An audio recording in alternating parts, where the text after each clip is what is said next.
In this episode, let the mods begin. Let's go.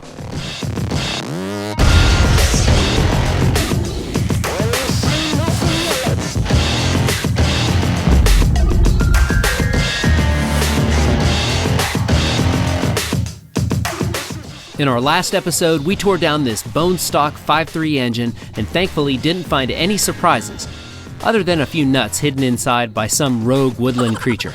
Now it's time to build it back up with all the good stuff. Let's get to work. Our first job today is to wake up this old 5.3 with a Summit Racing Stage 2 Pro LS Turbo Cam. This cam is specifically developed for turbocharged applications to deliver quick spool and minimized reversion that's caused by high turbine inlet pressures. These cams are made in the USA and precision CNC machined to feature state-of-the-art lobe designs that are quick, but designed to be easy on the valve train at the same time. This gives you stable, reliable, high RPM power. I like the sound of that. Here's a look at the cam card for the full specs, but in short, this cam offers a 226 intake, 230 exhaust duration, and a 113-degree lobe separation. Summit offers a huge line of top-quality, affordable cams for your LS no matter what vehicle or goals you have, and like all the Summit Pro LS products, you know you're getting the best parts and support from a name you trust. Before we install it, the cam gets a quick wipe down with mineral spirits to remove any of the factory protective coating.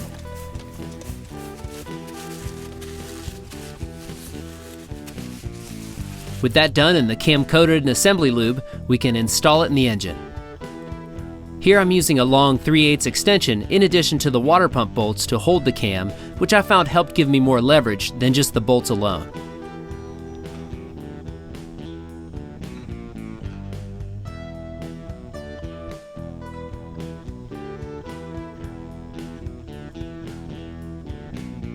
With that in place, we bolt in a new cam retainer plate and torque it to spec.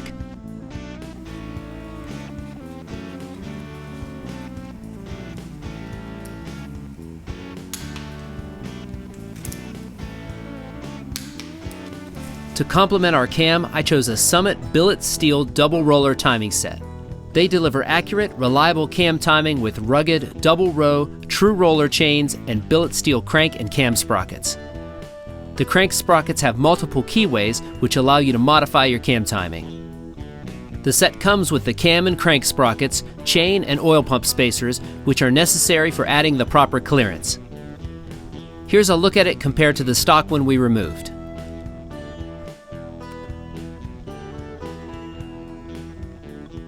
Speaking of oil pumps, it just made sense to replace this while I was in there, so I chose this new pump from Summit. They're pressure tested to guarantee performance and are made in the USA.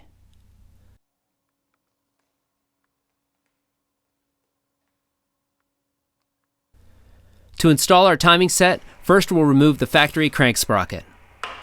Then we'll use that sprocket combined with a damper pulley installer tool to press on the new double roller sprocket. Right.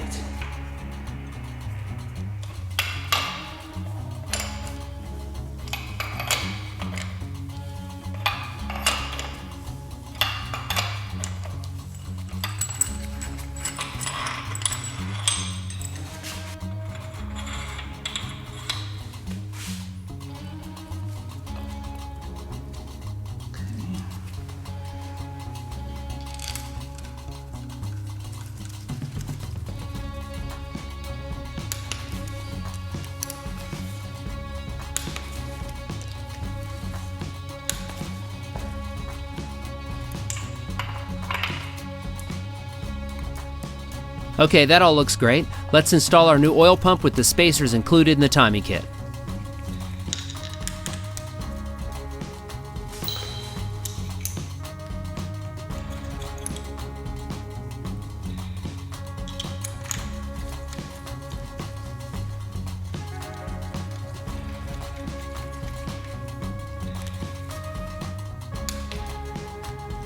Next, we'll be going around to the back of the engine to install this Summit Racing LS rear main seal housing.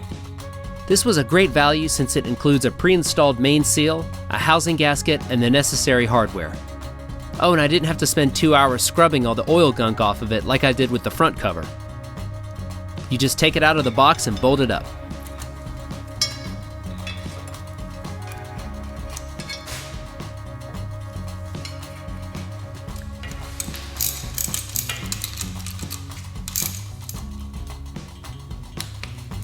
Next, I prepped our sparkly clean front timing cover by installing a new main seal that was included in this Fel-Pro timing cover set.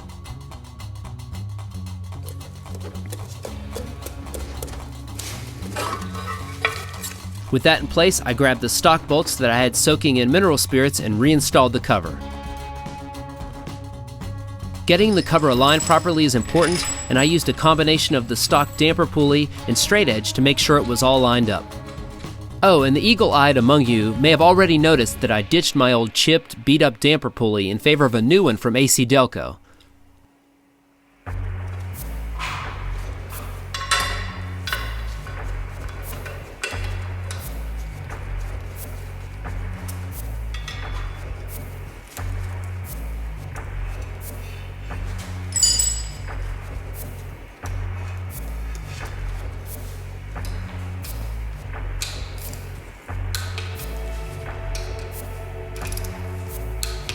Now it's time to install the damper pulley for good. The process starts by using a pulley installer tool like this one from Billet to press the pulley on, then cranking up the torque using the old center bolt. Here we go. Oh, woo! I didn't think it had too much more left in it. Then that bolt is removed and the new factory replacement torque to yield bolt, also from Billet, is installed using the process outlined in the service manual or the magical book of LS Awesomeness. What is the magical book of LS Awesomeness that I speak of? It's the book that I'm using to help me every step of the way here. While I've done my best to research, study, and absorb as much LS engine information as possible, I'm no expert and have lots to learn. Having a book handy with such great quality information all in one place has been invaluable. Yes, you could hunt most of this down on forums and other internet sources, but for $17, this book is a must-have. It's got over 600 color pictures, perfect, no-nonsense writing, bolt torque specs throughout, and lots more. I just love this book and highly recommend it if you're taking on a job like this. Thank you, Chris Werner. You're a hero in my book. Well, your book, actually. Okay, back to work. Next, I reinstalled the camshaft position sensor, followed by this oil adapter fitting in place of the stock oil pressure sending unit. On the end of this, I screwed in an 1/8" NPT to 4AN adapter so we can run a line to a turbo oil feed and/or an oil pressure gauge. I did this same mod on my LS3 Miata since space at the firewall will be tight here too, and it keeps our options open. The next job is to install our oil pan. For this important component, I chose the Summit Racing Pro LS cast aluminum oil pan kit. Its whole purpose is to make swapping an LS engine into a variety of cars and trucks an easy, straightforward job by providing more clearance than the factory pans offer at a great price. I was impressed how strong and heavy duty this pan felt. It offers OEM fitment, a screw-on oil filter mount, oil cooler provisions, a 6-quart capacity, and uses factory-style gaskets. These pans are manufactured from cast aluminum for excellent structural rigidity and heat dissipation. I chose the natural finish, but Summit also offers this in black. The kit includes everything you see here, so you won't need to chase down additional parts and hardware. For this next step, I'm just installing the oil pan temporarily to see if it'll clear the steering rack and all the other stuff in the truck. So I am going to use the gasket just so I get a good installed height. But I'm just going to run it in with a few bolts. I'm not going to put the oil pickup tube or windage tray in right now. If this oil pan fits and clears, we'll come back and do all that stuff and put the RTV and everything we need in there. But for now, we'll just bolt it down with a few bolts and see what happens once we do our first test fit.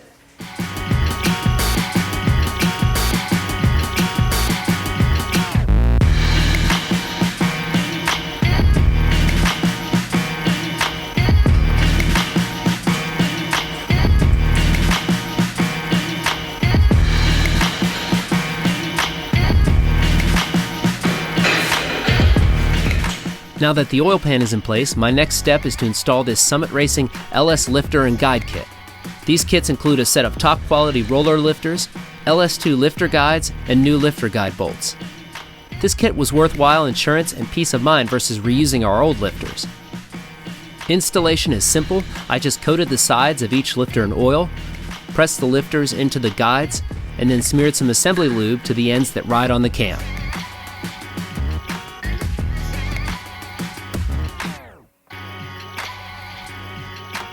Now they can be slid into the block and torqued to spec.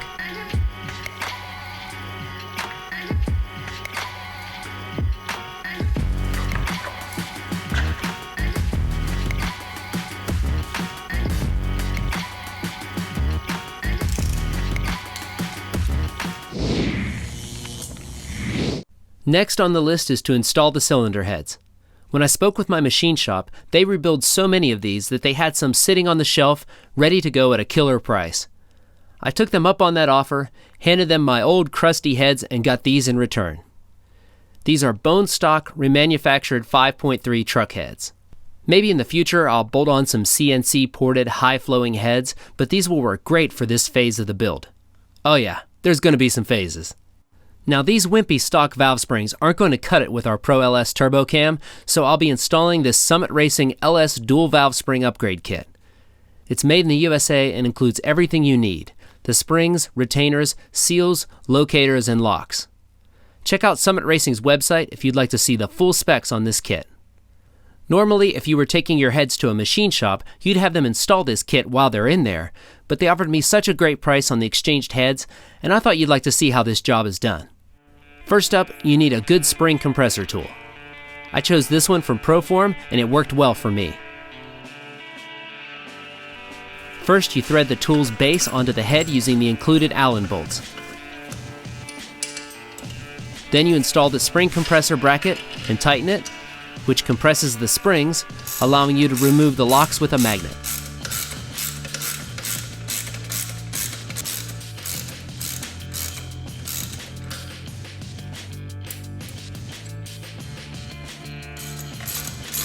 After loosening the tool, the retainers and springs come right off.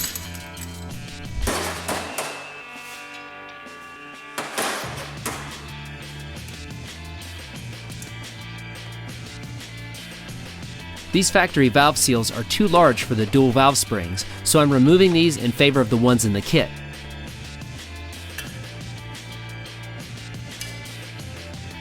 First, the locators are installed, then the new seals.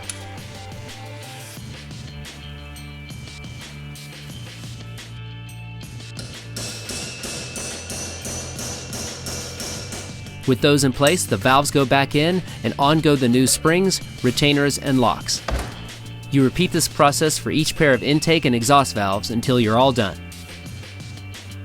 Torch, come on, hand it over. Come on, here. Give me that.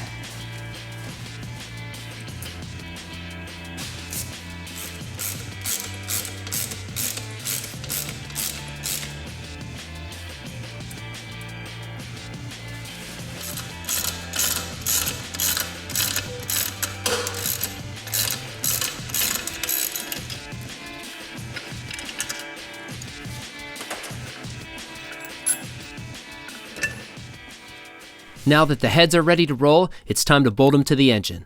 Before we do that, I picked up this ARP thread cleaning tap to make sure all of the gunk was cleaned out of the head mounting holes. Boy, am I glad I did this. Even though I was careful and even diligently sucked out gunk with a shop vac attachment, there was still plenty of debris hiding in each hole. This debris can lead to inaccurate head bolt tightening and even a cracked block in some situations. Yikes. After that, I detailed both the head and block mating surfaces until they were clean enough to eat from.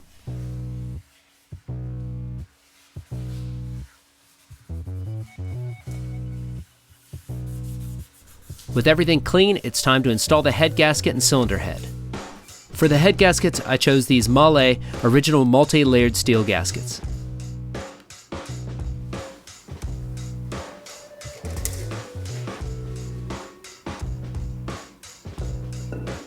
To fasten it all together, I chose this cylinder head bolt kit from ARP. They're made from strong chromoly with a black oxide finish and can be torqued to spec, which makes for a simpler install compared to the factory torque to yield bolts. They can also be reused, which is another advantage over the one-time use stockers. I followed the detailed instructions that ARP included, and the install went smooth as silk.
So with the heads bolted on tight, I taped up the intake ports to keep anything from falling down in there and covered this rejuvenated beast with a Moroso engine storage bag.